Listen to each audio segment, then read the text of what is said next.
மணிப்பூரில் மைதேயி மற்றும் குக்கி சமூகத்தினரிடையே ஏற்பட்டுள்ள துப்பாக்கிச் சூடு மற்றும் வன்முறை சம்பவங்களால் 6 பேர் உயிரிழந்தனர்.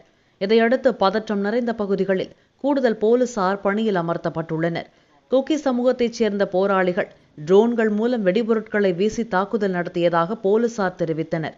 மாநிலத்தில் பெரும்பான்மையாக உள்ள மைதேயி சமூகத்தினர் தங்களுக்கு பழங்குடியினர் அந்தஸ்து வழங்க வேண்டும் என்று போராடும் நிலையில் அதற்கு குக்கி பழங்குடியினர் எதிர்ப்பு தெரிவிப்பதால் கடந்த ஓராண்டுக்கும் மேலாக இரு சமூகத்தினருக்கும் இடையே மோதல் நீடித்து வருகிறது.